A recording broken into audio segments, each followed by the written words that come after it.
It is 1968, the height of the Vietnam War. From a secret bunker, an aging revolutionary plots an audacious offensive. The objective? To strike at the heart of the enemy in the south and drive them out of the country. He knows the immense risks and the colossal scale of the undertaking, as his health is failing, but his resolve is unshaken. The battle for the future of Vietnam is about to begin. The man's name? Ho Chi Minh, the communist who defeated the West.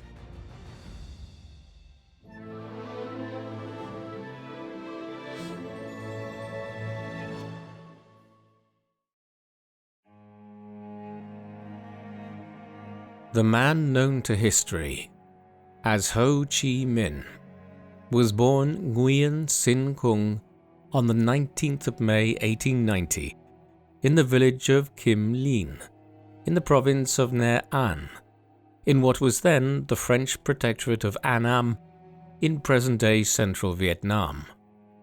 His father, Nguyen Sinh Sac, was orphaned at a young age and was adopted by a scholar named Hoang Duong, who educated him in the Confucian classics.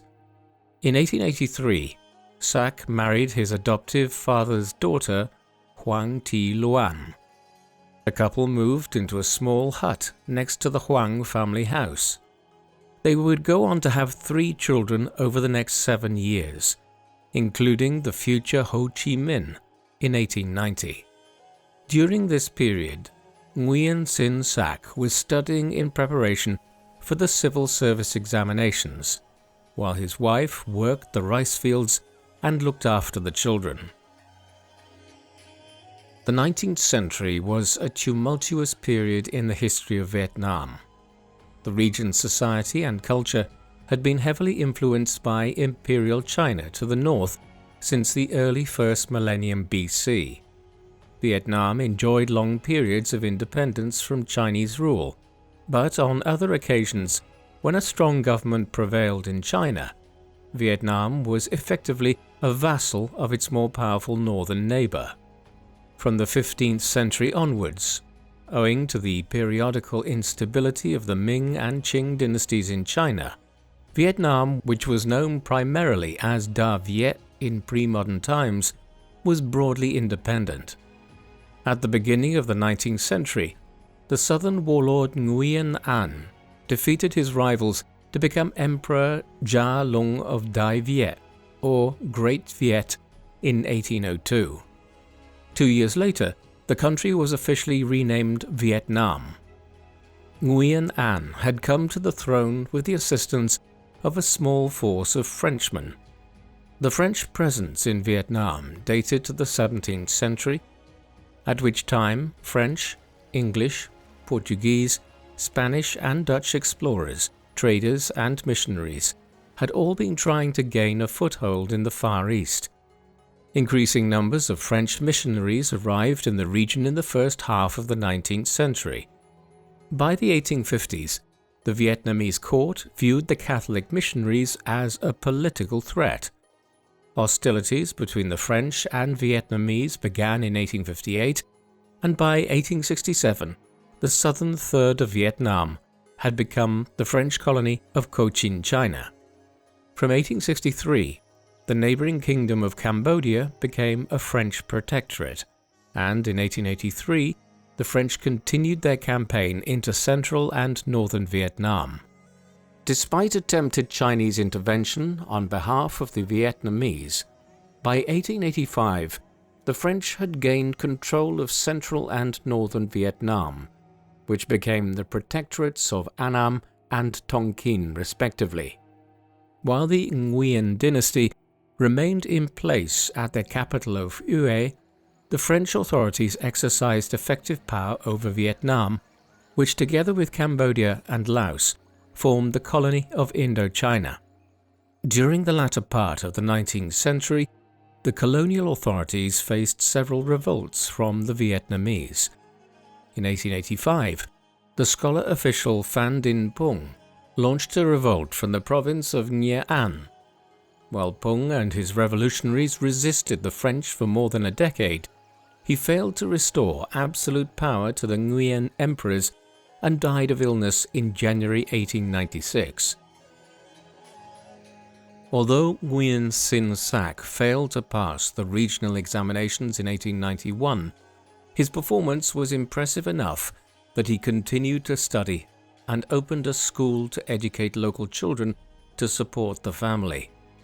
After a second attempt in 1894, he received the grade of Ku Nye, equivalent to a master's degree. This was a rare honor for the village, and Sac was granted a plot of land for his achievement. The following spring, he went to Hue to take the imperial examinations but was unsuccessful. He remained in the capital and enrolled in the Imperial Academy, briefly returning to his home province to bring his wife and 2 sons. Soon after their arrival in the capital, the family moved into an apartment near the imperial palace. The young boys received instruction in Confucian classics from their father and observed the palace guards performing drills and marching in parade. In 1898, after Sac failed the imperial examination for a second time, he decided to take a job as a teacher in the nearby hamlet of Duong No, where the 2 boys were first introduced to the Chinese language. Then, in August 1900, Sac was appointed as an examinations clerk in Tan Nguyen in northern Vietnam and left the capital to carry out his duties. While his elder brother joined his father, 10-year-old Kung remained in Hue with his mother, who was pregnant with her 4th child. Shortly after giving birth to a son, she became ill and died on the 10th of February 1901. Kung's father, Sac, had made a detour to Kim Lien on his way back to Hue when he heard of his wife's death and hurried to the capital to bring the children back to the village. At less than 11 years of age, young Kung had lost his mother, and his father's employment situation in French-ruled Vietnam was precarious. Despite this unrest, Kung's education had been progressing well during these years, and after returning to his native village, his father entrusted his studies to the local scholar Vung Tuk Do. Vung's elder brother had fought alongside Pan Din Pung in the struggle against French rule, and he was fond of telling stories to his students about the exploits of patriotic heroes from Vietnam's history. A few months later, Sac returned to Hue, and Kung was placed in the care of his maternal grandmother. The boy enjoyed fishing, flying kites, and climbing nearby hills, one of which was crowned by a temple to Nguyen Duc Du, a 13th century general who defended the country from Mongol invasion.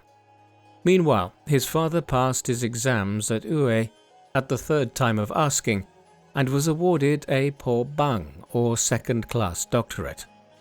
Despite this great honor, Sac had no interest in serving a bureaucracy controlled by the French. While Vietnamese elites had been accustomed to writing the language using the Chinese script, the French colonial authorities promoted the use of Latin script, known as Quoc Nu, which would become mandatory in 1910. When Sac returned to the village to teach, his son Nguyen Sinh Kung was 11 years old. In accordance with Confucian tradition, Sac gave his son a new name, Nguyen Tat Tang, meaning he who will succeed. Tang initially studied at his father's school before being sent to another school in a neighboring village. He eventually returned to study with his father, who believed that education was about improving character rather than memorizing texts to pass exams. Young Tang enjoyed reading the Chinese classics, Romance of the Three Kingdoms and Journey to the West, but was irritated that most of his school texts were about Chinese rather than Vietnamese history. On one occasion in 1901, he walked over 10 kilometers to the provincial capital of Vinh in an attempt to buy books about Vietnamese history, but found he did not have enough money. so he had to make do with memorizing key passages which he repeated to his friends after returning home.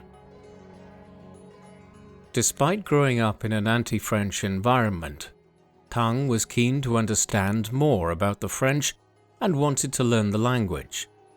In September 1905, he enrolled in a Franco-Vietnamese school at Wien. In 1906, his father finally decided to take up a better-paying government job, and Tang and his brother joined their father in Hue, where they enrolled at the Dong Ba school.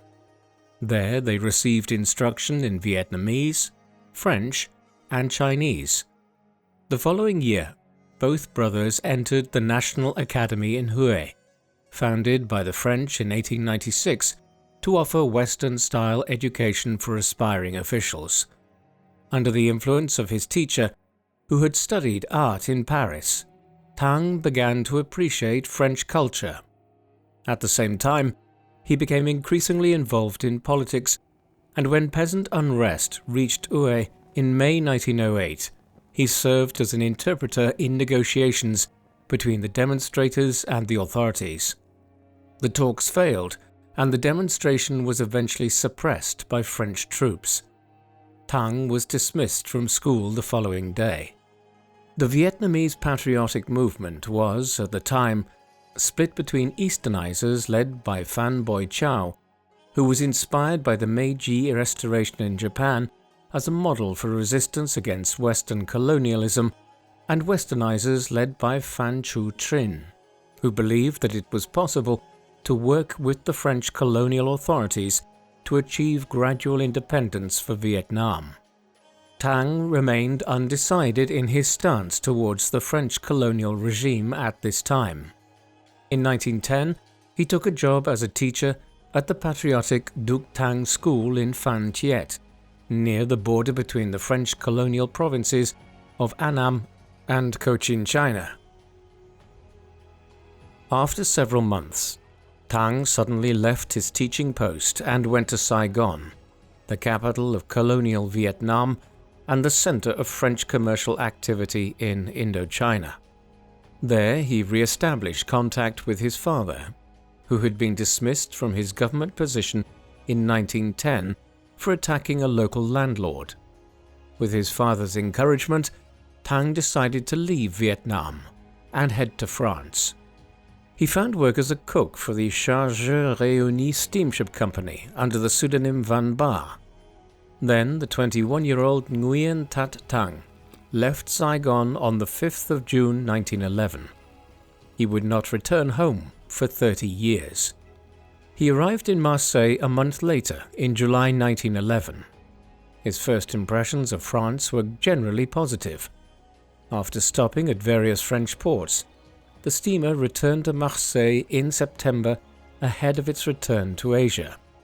Before his departure, Tang wrote a letter addressed to the President of France, Armand Fallières, seeking admission to the colonial school in Paris with the ultimate intention of returning to Vietnam to improve the livelihoods of his compatriots as a government official.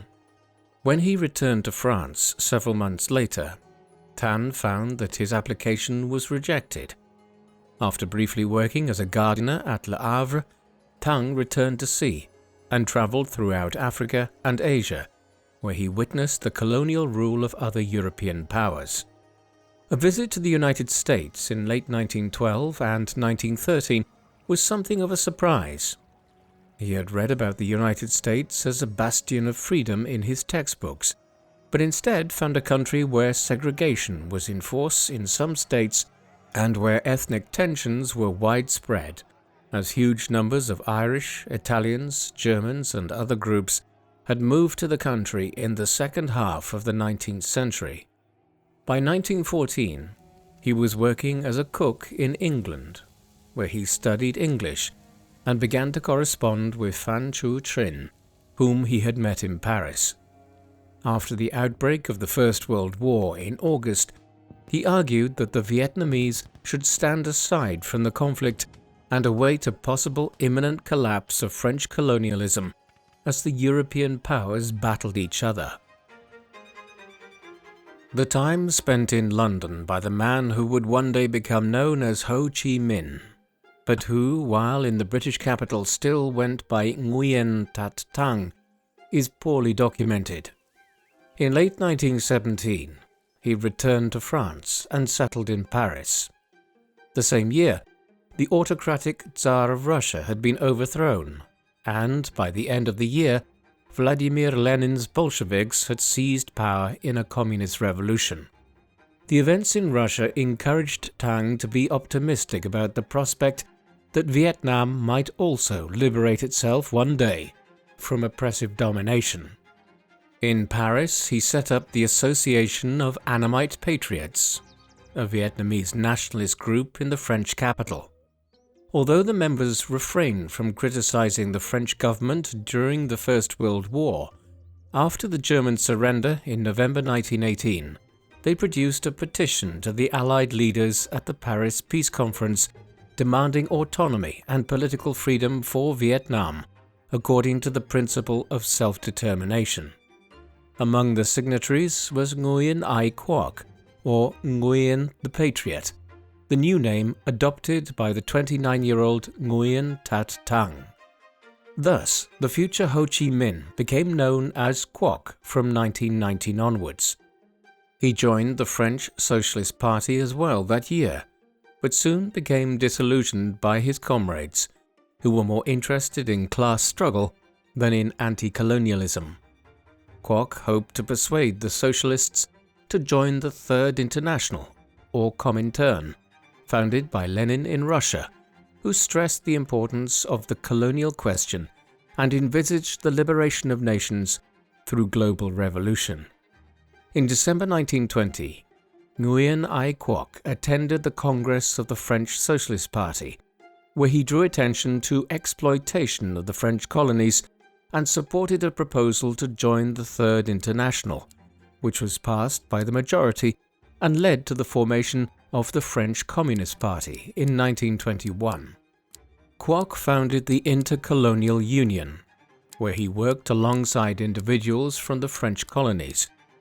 He became a leading contributor to the organization's weekly journal, Le Parisien, and in 1922 he wrote a play entitled The Bamboo Dragon, which satirized the French puppet emperor Cai Din in Vietnam. By 1923, Quoc felt that the French communists were as ambivalent about the colonial issue as the socialists, and decided it was time to return to Asia.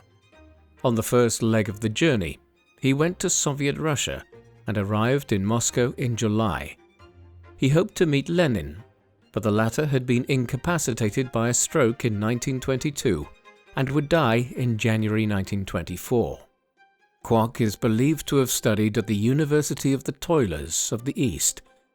The school trained aspiring communist leaders from Asia, though it is unclear whether Quoc formally enrolled or attended lectures informally. He attended several communist meetings, including the Fifth Congress of the Third International, where he argued that the first stage of revolution was to deprive imperialist countries of their colonies. This was in opposition to Marxist theory, which held that industrialized countries with an organized working class were most vulnerable to revolution. Quoc argued that Asian peasants brought up with traditional Confucian values, such as egalitarianism, had as much revolutionary potential as the working classes. In October 1924, he left Moscow after securing an appointment as the Comintern's delegate to China, which had been in a state of disorder since the collapse of the Qing dynasty empire in 1911. An uneasy coalition between the general Yuan Shikai and the nationalist leader Sun Yat-sen broke down in 1912. After Yuan's death in 1916, his subordinates vied for power in the north, while Sun consolidated his power in the south from his base at Canton. Sun requested Soviet assistance to build an army to fight the warlords and formed an alliance with the newly formed Chinese Communist Party, while Soviet advisors trained cadets at the Whampoa Military Academy, led by Chiang Kai-shek. When Nguyen Ai Quoc arrived in Canton in November 1924, tensions were already emerging between Chiang Kai-shek and the Communists. He worked for a time as secretary to Mikhail Borodin, a Comintern agent in China. Quoc also helped found the Revolutionary Youth League of Vietnam in China at this time. At Whampoa, he re-established contact with Chiang's political commissar, Zhou Enlai, a future Chinese premier under communist rule, and a person whom Quoc had met previously during his time in Paris. With financial support from the Chinese communists, Quoc set up a school to train young revolutionaries. He produced a pamphlet entitled The Revolutionary Path, where he created an ideological framework suited for Indo-Chinese conditions by combining Marxist-Leninist ideology and traditional Confucian principles. In October 1926, he also married a 21-year-old Chinese midwife by the name of Zheng Shui-ming, but the couple's happiness was short-lived owing to political developments in China. After Sun Yat-sen's death in March 1925, Chiang Kai-shek became leader of the Nationalist Party. He purged the communists in April 1927, and in May, Quoc left his new wife behind and fled back to Russia. With the Chinese Communist movement struggling for survival, Quoc recognized there had to be an autonomous Communist Party in Indochina and received approval from the Comintern to return to Asia to commence efforts to set one up in late June 1928. Quoc didn't head home to Vietnam. Instead, he headed for Thailand, where he arrived in July 1928.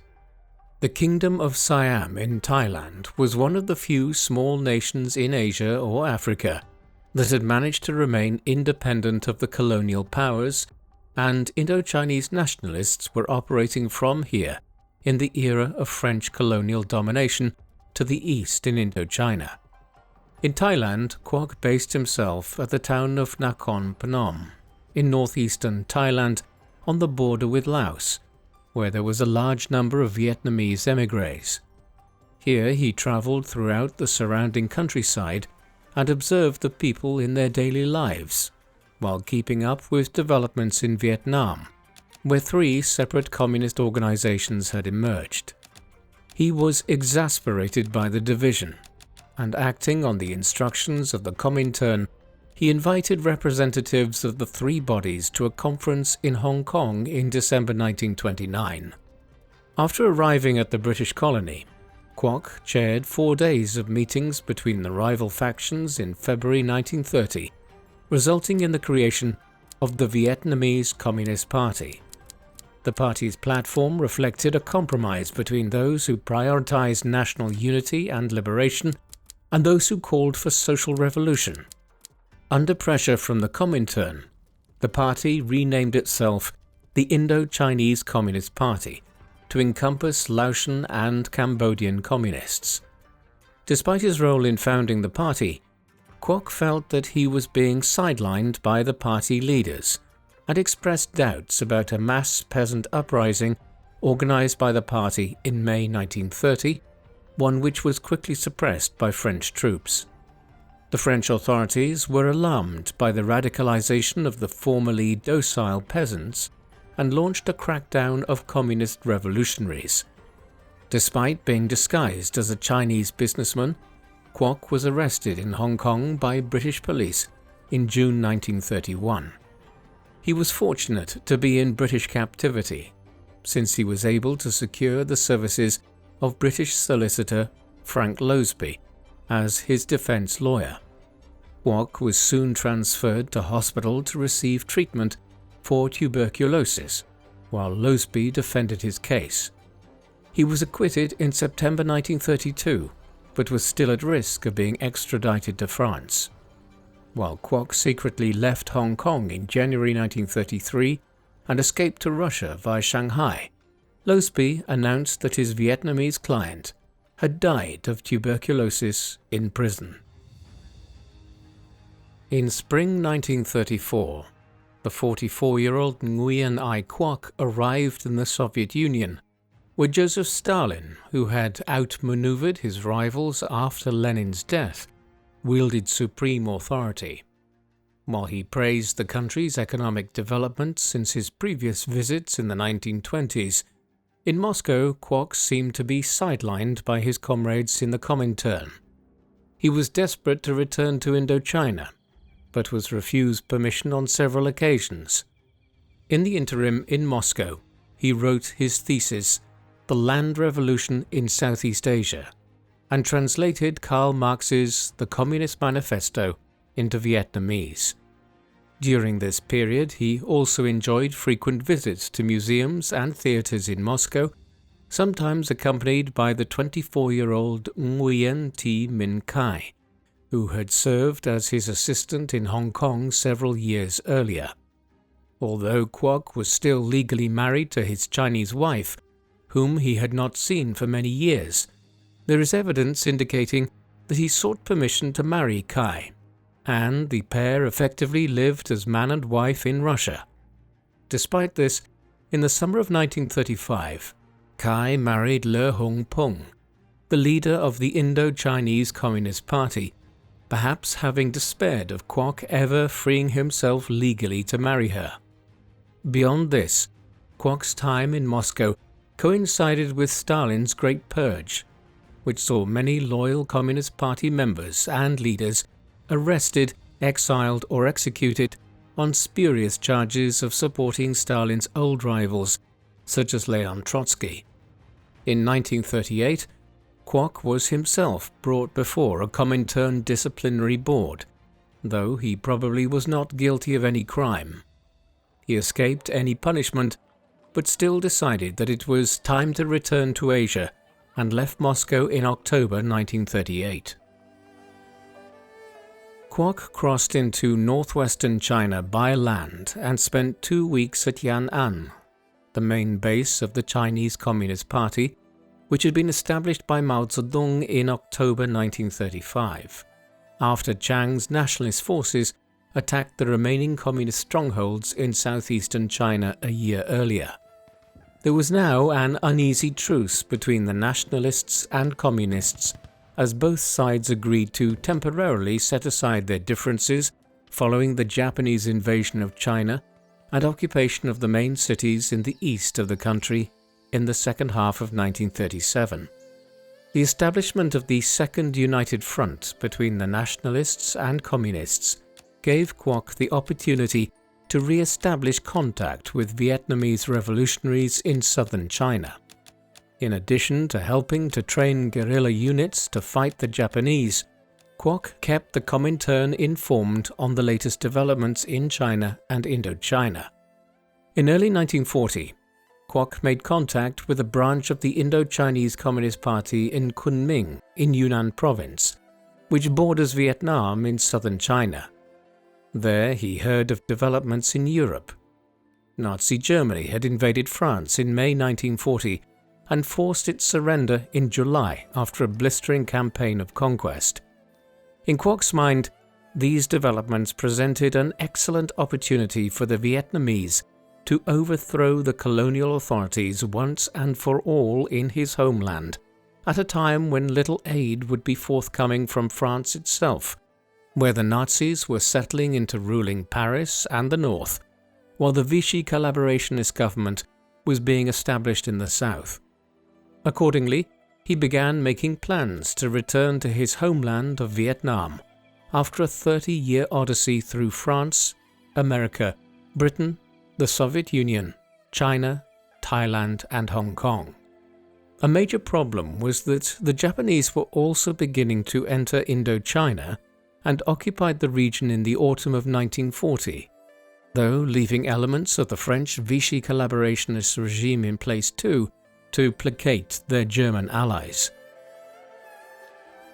On the 8th of February 1941, Quoc crossed the border into Tonkin with a group of fellow Vietnamese communist revolutionaries, returning to Vietnam for the first time in 3 decades. He set up his base in a cave at Pac Bo, close to the Chinese border. They recognized that the alliance between the nationalists and communists in China was a necessity to fight Japan, but feared that Chiang Kai-shek would eventually turn against the communists again. Kwok had argued for many years that the movement had to welcome so-called class enemies in order to achieve national liberation, but made sure that the communists remained in control. At a meeting with his comrades in May 1941, Kwok established the League for the Independence of Vietnam, better known as the Viet Minh. Over the following weeks and months, he issued proclamations urging a national struggle against the French colonial authorities. During this period, he also wrote 2 booklets on guerrilla warfare and military organization. This was a particularly important topic after the Indochinese Communist Party launched a failed uprising in Vietnam against the French and Japanese in 1940, which resulted in the execution of several prominent leaders. Kwok considered the uprising premature and argued that guerrilla tactics would prove much more effective than direct confrontation. Meanwhile, on the 7th of December 1941, Japan attacked the American naval base at Pearl Harbor, bringing the United States into the conflicts that had been raging in the Far East since 1937. With this, Kwok reiterated his call for the peoples of Indochina to mobilize against the Japanese occupation and the French colonial governance that would try to re-emerge as soon as the Japanese were defeated. In the early summer of 1942, he gave instructions for Viet Minh forces to begin marching south. After organizing the beginning of a communist revolt against the Japanese in Indochina, Kwok headed for Chongqing, the wartime capital of the joint nationalist and communist government in central China. The city was home to his old acquaintance amongst the Chinese communists, Zhou Enlai, and hosted the Soviet mission in China. Following America's entry into the Second World War, it served as the command post for U.S. operations in the China-Burma-India theater, under the command of General Joseph Stilwell. On the night of the 13th of August 1942, when Kwok left for Chongqing, he assumed a new alias, the name which the world knows him by today, Ho Chi Minh, meaning enlightened will. Unfortunately, his first few months as Ho Chi Minh were inauspicious. His travel pass for Chinese territory had expired, and he was arrested just after entering China. He spent the next year being moved between prisons in southern China, taking note of the conditions in a prison diary consisting of over 100 short poems. Upon hearing of his captivity, Ho's comrades in Vietnam reached out to their Chinese contacts, but despite improved conditions, he was not freed until the 17th of August 1943. Ho impressed the nationalist general Jiang Fa-kuei, who, as head of the 4th Military Command in Loizhou Province in Guangxi, was organizing rival Vietnamese nationalist groups. Despite Ho's communist beliefs, Jiang recognized that he was a person capable of leading the Vietnamese nationalist movement. After helping Jiang organize a Vietnamese National Congress in March 1944, Ho developed a plan for national revolution that brought together the Indo-Chinese Communist Party and allies of the Chinese nationalists. Before leaving for Vietnam in August 1944, he promised General Jiang, quote, "I am a communist, but what is important to me now is the independence and freedom of my country, not communism. I personally guarantee you that communism will not become a reality in Vietnam for another 50 years." 54-year-old Ho Chi Minh arrived at Pak Bo in mid-September. During his absence in China, the Viet Minh had prospered and were effectively in control of the 3 northern districts of Cao Bang, Bac Son, and Vu Nai, as Japan's war effort soured from late 1942 onwards.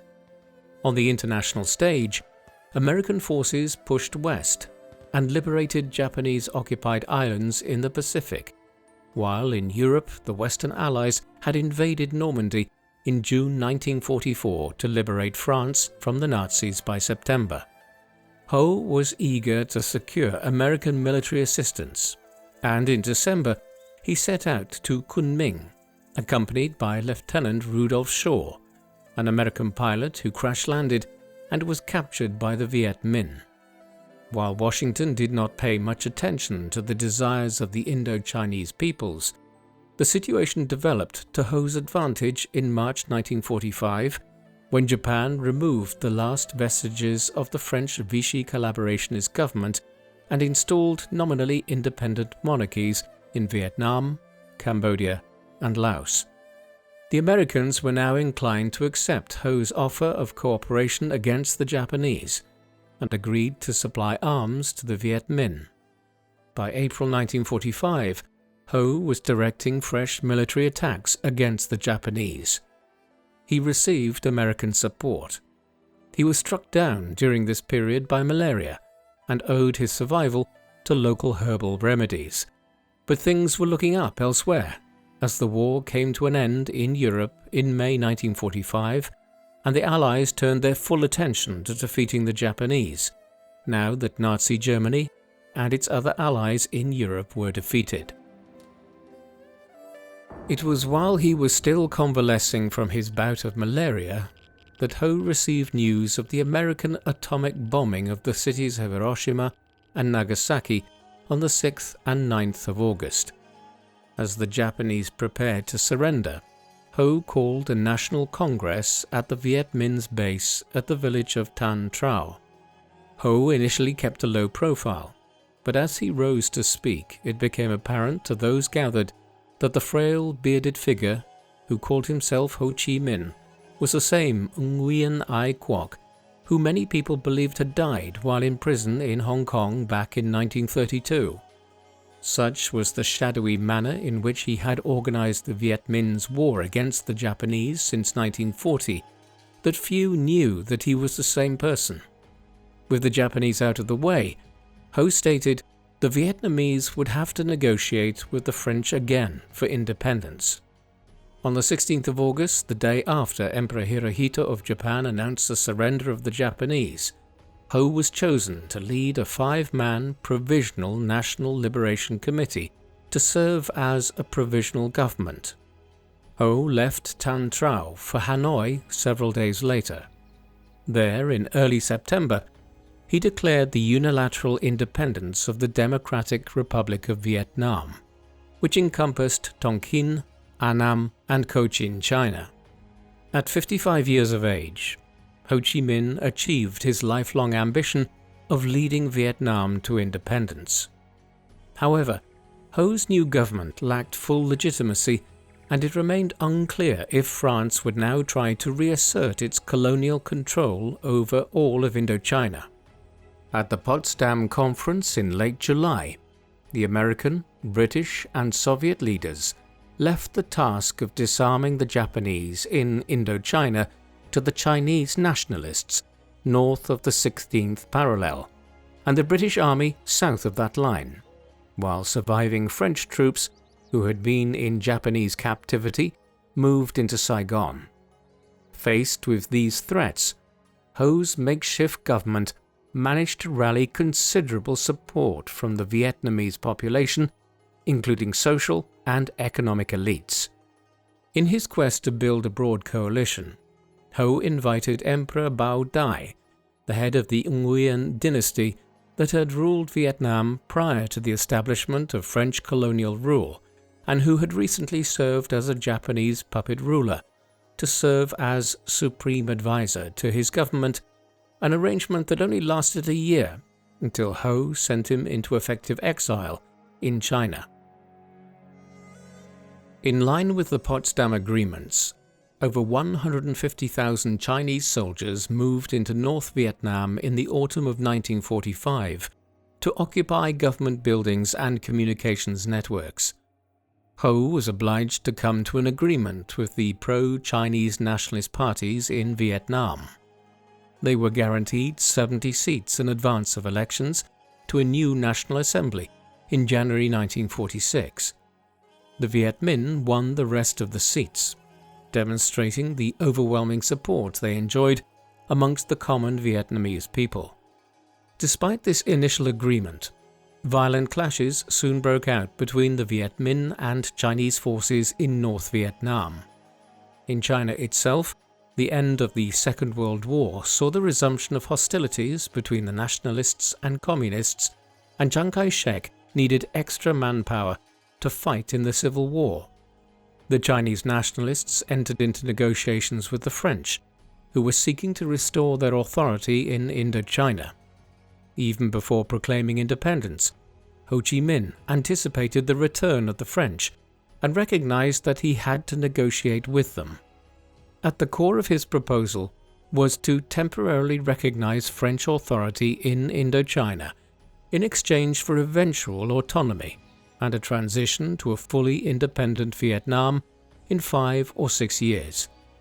Both sides were keen to avoid bloodshed, and in March 1946, Ho made an agreement with the French which designated Vietnam as a free state at the heart of the French Union. The agreement provoked opposition from within the ranks of the Viet Minh, and Ho had to justify the agreement as a tactical retreat which would help their government gain legitimacy on the international stage. In the meantime, French troops arrived in North Vietnam to replace the Chinese, who completed their evacuation in June 1946. On the 31st of May 1946, Ho Chi Minh left for Paris to attend a conference on the future of Vietnam. In the French capital, he carried out his duties as head of state of Vietnam and won concessions from the left-wing French government, which would be decided by a popular referendum. In his private travel journal, Ho expressed his admiration and respect for French culture and remarked on the generosity of the welcome he had received. Nevertheless, the political issues could not be fully solved in Paris, where the French were anxious to delay Vietnamese independence, and Ho returned to Vietnam. Back home, despite some positive initial signs, a skirmish broke out at the northern port of Hai Phong on the 20th of November 1946 over a customs dispute. Both sides blamed the other for the violence, and over the next 4 weeks, tensions built up until mid-December, when French parachutists dropped into Hanoi. A last-minute approach to the French colonial administration went unanswered, and on the evening of the 19th of December, Ho and the other Viet Minh leaders resolved to launch a preemptive offensive against the French colonial forces, marking the beginning of the First Indochina War. The Communist forces gradually withdrew from Hanoi, though the city was not fully occupied by the French until March 1947. In May, Ho set up his capital in Dinh Hoa district in Thái Nguyen province, some 80 miles to the north of Hanoi. The Viet Minh would once again begin conducting a guerrilla war from a network of caves and villages in what came to be known as the Dinh Hoa Safety Zone. Despite this designation, the area was attacked in force by the French in October 1947, and Ho narrowly avoided falling into enemy captivity. As President of the Democratic Republic of Vietnam, Ho Chi Minh served as the country's political and military leader. He left strategic and tactical decision-making to Vo Nguyen Giap, a talented guerrilla military leader of the Viet Minh. Ho's army, which adopted the name People's Army of Vietnam in 1950, applied Mao Zedong's advice that the soldiers and the people ought to be one family, like fish in water.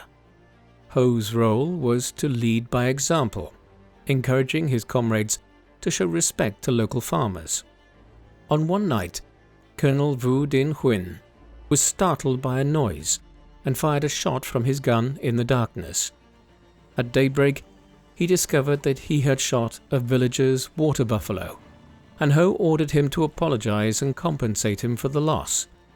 Despite the wartime disorder, Ho wanted to demonstrate that his government had the people's interests at heart, and he instructed his ministers to ensure that the refugees who evacuated from Hanoi had adequate food and shelter.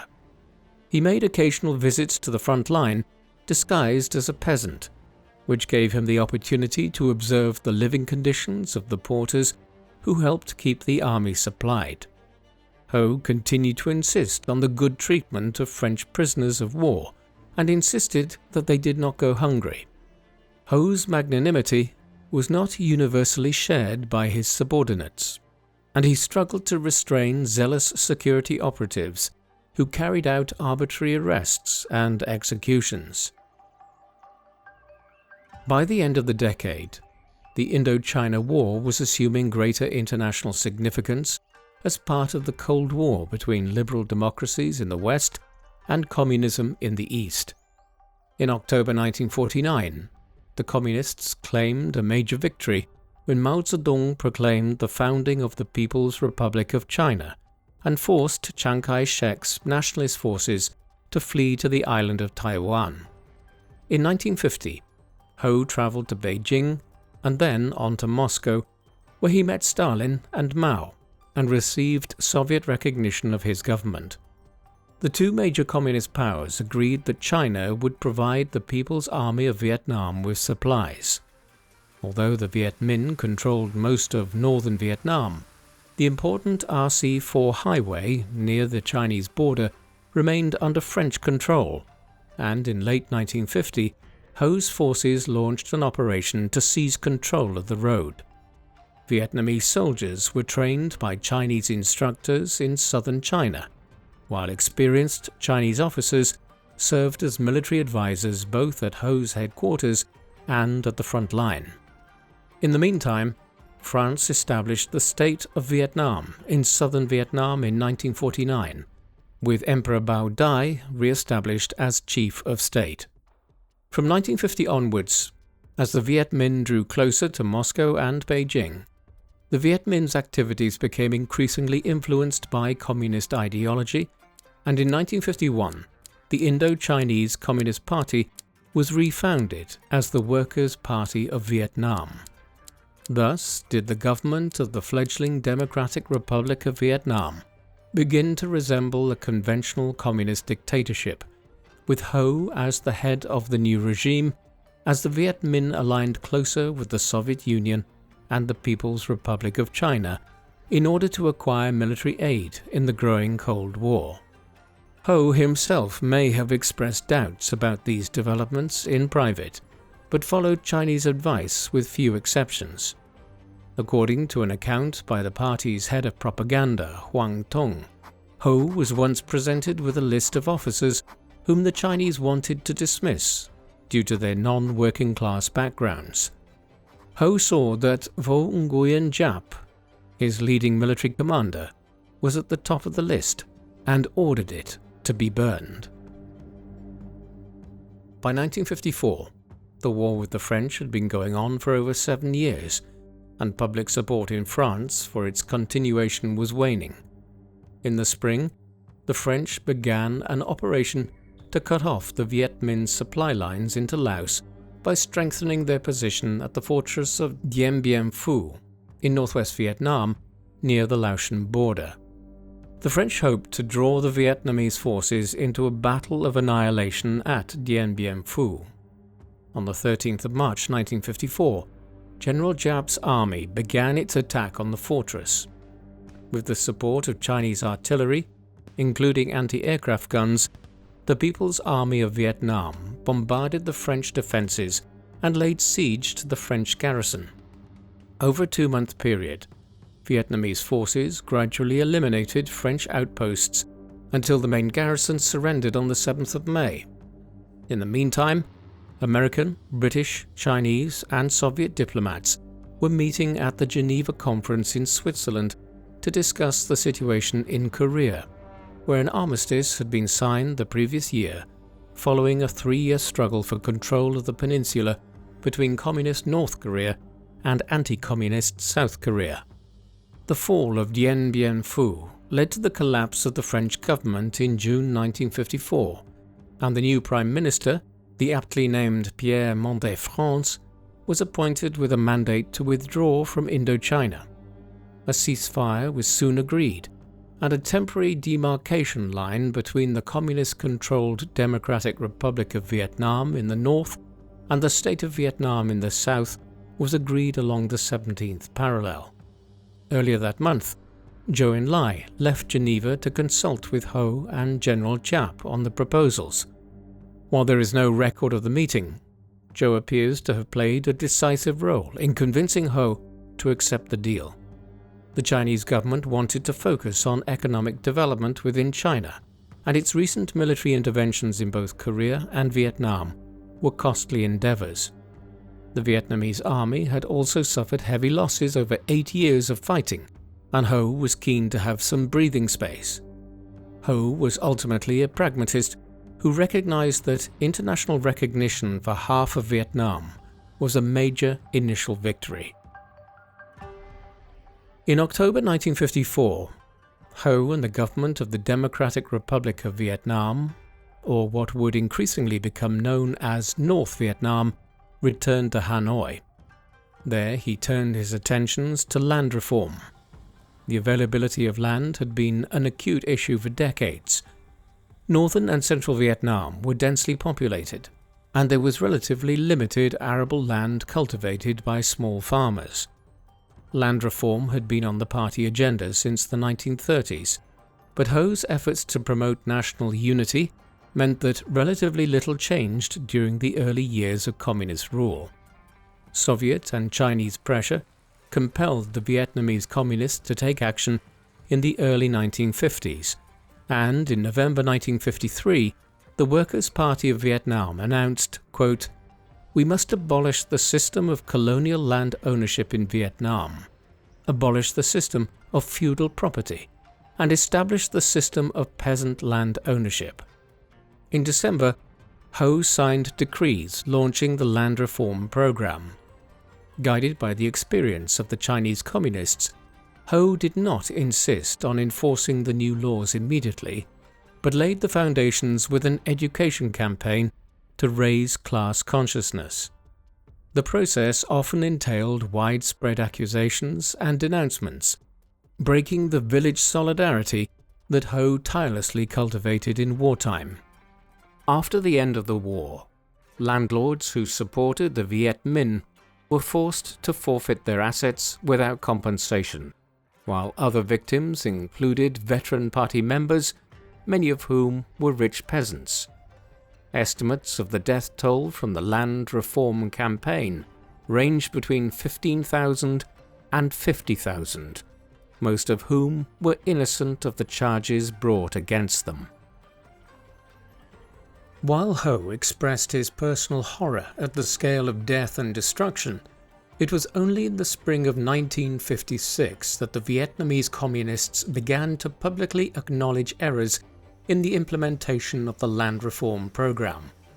The change in policy may have been influenced by developments in the Soviet Union, where Stalin's successor Nikita Khrushchev shocked audiences by denouncing the crimes of his predecessor, who died in 1953. In Vietnam, Ho also admitted that the party leadership had made mistakes with land reform, and following a party meeting in September, the leading members of the Land Reform Commission were dismissed. The officials in question included Truong Chin, Secretary General of the Workers' Party of Vietnam, who was replaced on a provisional basis by Ho himself. The land reform program was not abandoned, but many of the surviving victims who had been unfairly dispossessed were given back their land, albeit often in a much poorer condition than they had left it, while over 20,000 political prisoners were released. The party's retreat from the zealous pursuit of its ideological objectives was part of Khrushchev's thaw in the post-Stalin Soviet Union. The relative liberalization proved short-lived though, and the Vietnamese government quickly cracked down on criticism of the party. Land reform continued, and by 1957, 2 million acres of confiscated land had been redistributed to more than 8 million peasants. In 1958, the peasants were invited to form agricultural collectives, creating larger plots of land which could be farmed more efficiently. Collectivization became compulsory in 1960, and the government announced that 90% of agricultural families had joined a collective farm. Collectivization was not only restricted to agriculture, and between 1958 and 1960, all private businesses were also collectivized. These internal developments took place at a time when Vietnam was once again at war. Under the terms of the Geneva Accords of 1954, there was to be an election in 1956 that would determine the future of the entire country, both the Communist North and the Western-supported South. In the days following the French surrender at Dien Bien Phu, Ngo Dinh Diem assumed office as Prime Minister of the state of Vietnam in the south.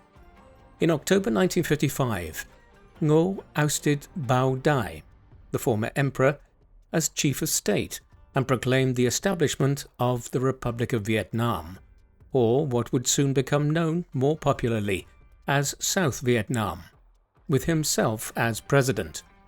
With the assistance of his brothers and a cleric who led the Catholic Church in South Vietnam, Diem consolidated his power and governed the country as a dictator, eliminating both communist and non-communist opposition. The antagonism between the two ideologically opposed regimes in North and South Vietnam meant that there was no prospect of any elections that would move the country closer to reunification in 1956. While Ho was keen to avoid the resumption of hostilities, the influential party official Le Duan, who often deputized for Ho on party matters, was a strong advocate for starting a new war with the South to forcibly bring the entire country under North Vietnamese rule. During the war against the French, Duan had been responsible for political and military operations in the South, and he maintained a network of agents there.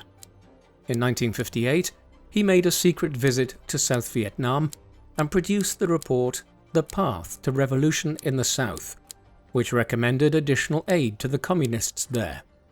In July 1959, North Vietnamese forces invaded Laos in order to establish a supply route to the south that came to be known as the Ho Chi Minh Trail. In September 1960, Le Duan was formally named as first Secretary of the Workers' Party of Vietnam, as Ho began to step back from some of his responsibilities as he entered his 70s. The responsibilities of governing the country on a day-to-day basis were shared by Duan and Le Duc Tho, the chairman of the party's organization department.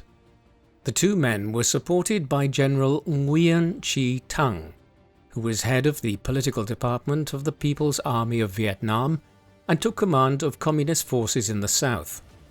As chairman of the Democratic Republic of Vietnam, Ho remained head of state, but as his health declined, he was less powerful than he had been in the 1950s.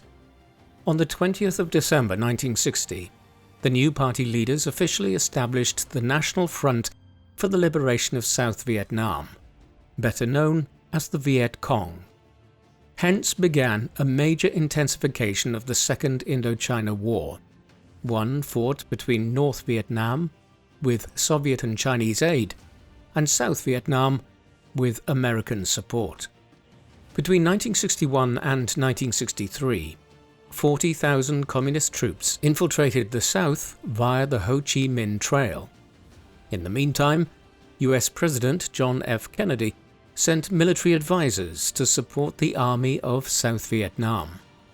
In 1963, as part of a French diplomatic initiative to create a federation of North and South Vietnam, which would be neutral in the Cold War, Ho corresponded with Diem and was keen to come to an agreement, praising his rival as a patriot who opposed French rule. The Kennedy administration was sufficiently alarmed and authorized a coup that overthrew Diem in November 1963. his fall created a power vacuum, and several South Vietnamese military officers struggled for power until General Nguyen Van Thieu seized power in 1965. The de facto collapse of the Army of South Vietnam in 1963 and 1964 prompted the direct intervention of American forces in August 1964. Up until this point, the role of the US had been as supposed military advisors, though the scale of the American presence in South Vietnam had been growing since 1960. The mysterious Gulf of Tonkin incident in August 1964, in which the North Vietnamese fired on American ships carrying out covert operations off the coast of North Vietnam, provided the necessary diplomatic excuse for a drastic escalation of the US presence in Indochina, and President Lyndon B. Johnson, who succeeded Kennedy after the latter's assassination on the 22nd of November 1963, began sending hundreds of thousands of American troops into Vietnam. The Second Indochina War was now developing into an outright confrontation between the Viet Cong and the United States, with South Vietnam simply acting as the base of operations for the US. At home in America, a draft to conscript troops was introduced, and at its peak in 1968 and 1969, there would be over 500,000 American troops in Vietnam. Before that, in March 1965, American and South Vietnamese aircraft launched Operation Rolling Thunder, a sustained campaign to bomb the North Vietnamese into submission. The war would eventually spill over into Laos and Cambodia, with Johnson and his successor, Richard Nixon, engaging in bombing missions in the two neighboring countries, when the Viet Cong began using those countries for marching south and resupplying their positions in South Vietnam. It would all be to zero effect. The Viet Cong had perfected the guerrilla warfare needed to defeat the Goliath that was the US military, and anti-American sentiment amongst the South Vietnamese had escalated to the point where the Americans were fighting to allegedly defend a people who didn't want them there in the first place. While all this was occurring, a severe split had opened up in the communist world between China and the Soviet Union, after Mao criticized Khrushchev for repudiating Stalin's legacy. With his country at war and battling poor health, Ho, who was no longer playing a hugely active role in guiding the Viet Cong war effort, found a new role acting as a mediator in the Sino-Soviet disputes. As a communist moderate, Ho's personal sympathies lay with Khrushchev. However, his country shared a border with China and relied primarily on Mao's government for military and logistical support against the US. Hence, Ho was playing a delicate balancing game in the 1960s. He was also personally reliant on the Chinese. During the 1960s, he made regular trips to China for medical treatment for a variety of ailments which could not be well treated in North Vietnam, a poor agricultural society still in those days that was prevented from development by the necessities of the war effort. He met Mao for the last time in 1965. While China was reluctant to provide direct military aid, and the North Vietnamese were reluctant to accept it, in 2017, the Chinese government officially acknowledged that 320,000 Chinese soldiers were sent to North Vietnam, and they were involved in combat duties alongside the North Vietnamese Army and the Viet Cong. Even after Khrushchev was toppled in a coup in 1964, Soviet aid to Vietnam continued in the form of aircraft and ground-to-air missiles. Ho played his part well in ensuring that the Soviets and Chinese both supported North Vietnam throughout the era of the Sino-Soviet split. With the Soviet and Chinese aid continuing apace, and with a massive anti-war movement at home in America severely hampering the US war effort, On the 30th of January 1968, the North Vietnamese Regular Army and the Viet Cong launched the Tet Offensive, named after the Lunar New Year festival of Tet in Vietnam. This massive attack against over 100 targets across South Vietnam took the Americans and their South Vietnamese allies completely by surprise. They knew the Viet Cong and the North Vietnamese were proving a strong adversary, but they had not expected a massive coordinated offensive of this kind. The Tet Offensive went on in an aggressive phase through the spring and summer of 1968, and then it fizzled out over the autumn.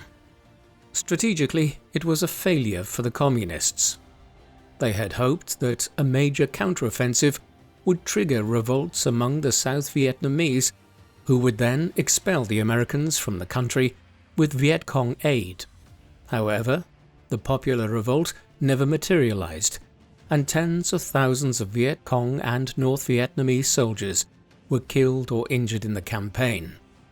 However, from a propaganda perspective, the Tet Offensive was a great victory for Ho's government, as it turned an already disillusioned American public completely against the war in Vietnam, as it became wholly clear that talk of imminent US victory emanating from the White House was pure fantasy. Instead, the American commander in Vietnam, General William Westmoreland, estimated that a further 200,000 men were required to win the war. American public support for the war collapsed, and in March 1968, at the height of the Tet Offensive, President Johnson sought to begin peace negotiations to end the war.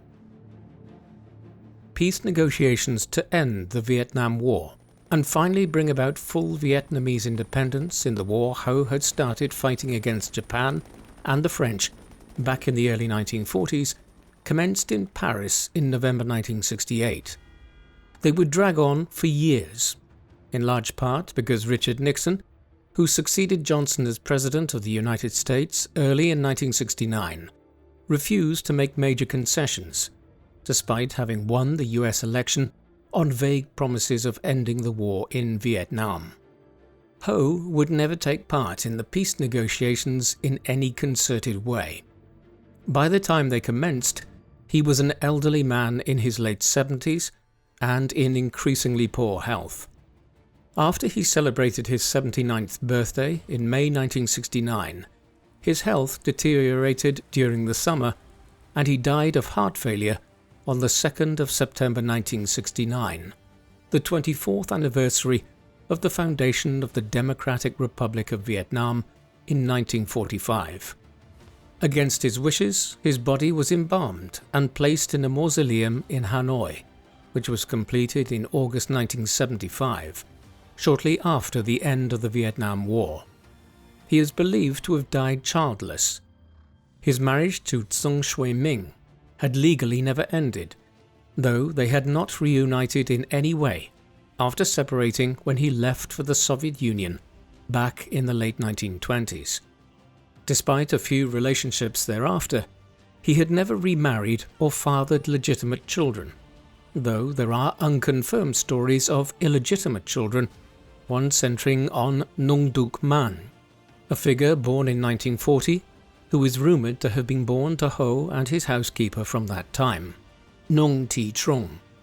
He would go on to serve as General Secretary of the Communist Party of Vietnam between 2001 and 2011. The period following Ho Chi Minh's death would see his dream of an independent and united Vietnam realized. Even by the time of his death in 1969, it was clear that the United States, for all its military might and the troop surges it had engaged in, could not win what is known simply as the Vietnam War in America. Moreover, the draft system which had been introduced in the US had created a huge anti-war movement, and public support for the conflict was very low. Indeed, Richard Nixon had entered the White House in 1969 on promises that he would end the war and bring America's soldiers home.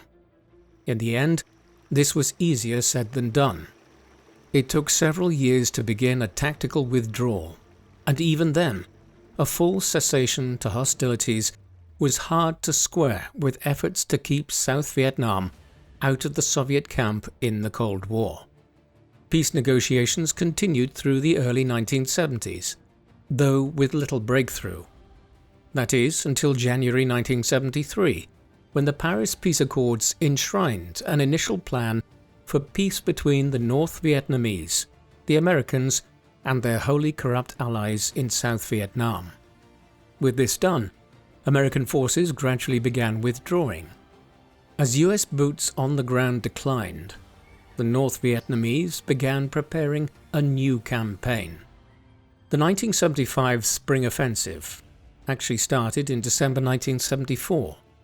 By the late spring, as the last American troops were withdrawn from the south, the Viet Cong forces descended on Saigon.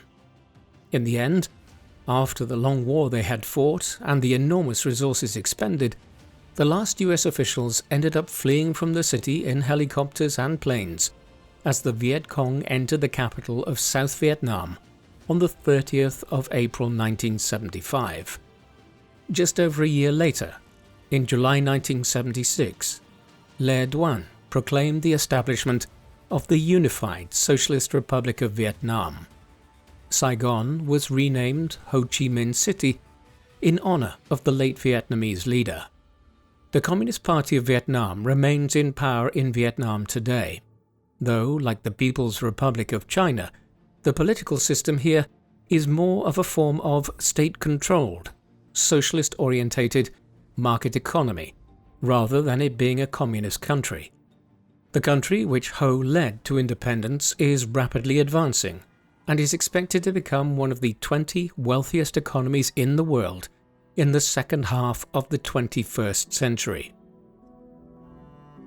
Ho Chi Minh is best known as the leader of Communist North Vietnam, who led the fight against French and US forces during the Vietnam War, also known as the First and Second Indochina Wars. Over the course of his long life, Ho adopted many different names, perhaps dozens of aliases in all, and some for little more than a few weeks.